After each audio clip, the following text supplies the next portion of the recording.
दोस्तों, Harvard business school दुनिया के सबसे बेस्ट बिजनेस स्कूल में से एक है।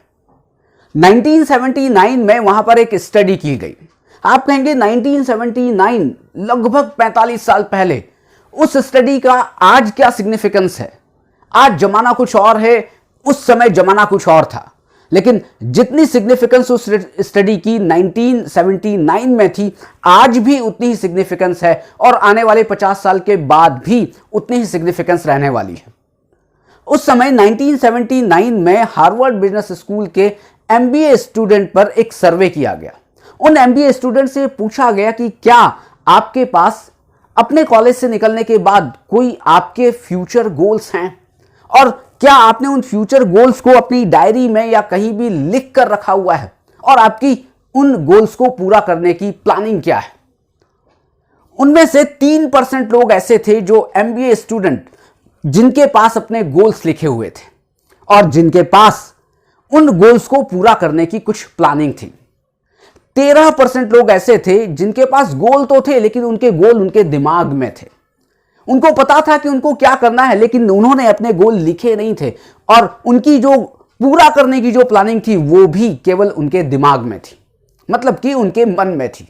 और 84% लोग वो थे जिनके पास कोई अपने गोल नहीं थे। वो केवल हार्वर्ड बिजनेस स्कूल में अपनी डिग्री पूरी करने के बाद गर्मी की छुट्टियां मनाने के लिए तैयार थे। अब आप खुद देखें, 3% लोग हैं जिनके पास अपने गोल थे और वो गोल्स लिखे हुए थे और उनके पास उनकी प्लानिंग थी। फिर ठीक 10 साल के बाद, मतलब कि 1989 में उन लोगों से फिर से कांटेक्ट किया गया जिनके ऊपर ये सर्वे किया गया था। 13% वो लोग जिनके गोल दिमाग में थे, उनकी आमदनी उन 84% लोगों से 2 गुना ज्यादा थी जिनके पास कोई गोल नहीं थे। लेकिन हैरानी की बात यह है कि वो जो 3% लोग जिनके पास गोल लिखे हुए थे, जिनके पास उनकी प्लानिंग थी, उनकी जो आमदनी थी वो पूरे 97% लोगों से लगभग 10 गुना ज्यादा थी।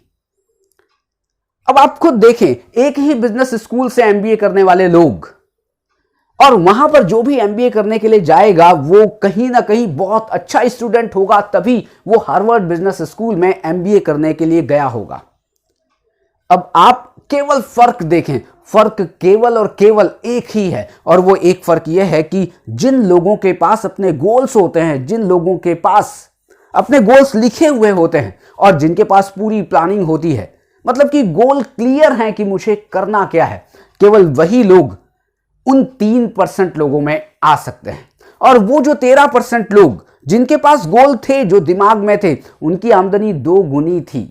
अब आप खुद देख लें, वो 84% लोग जिनके पास कोई भी गोल नहीं है, और 13% और फिर 3%, आप किन में आना चाहते हैं? आप 84% में आना चाहते हैं, आप 13% में आना चाहते हैं, या आप टॉप 3% में आना चाहते हैं? चुनाव आपका है। और अगर आप 3% में आना चाहते हैं तो आज से नहीं, अभी से अपने गोल्स को लिखना शुरू करिए और अपनी प्लानिंग करिए कि आप उस गोल को कैसे पूरा करने वाले हैं।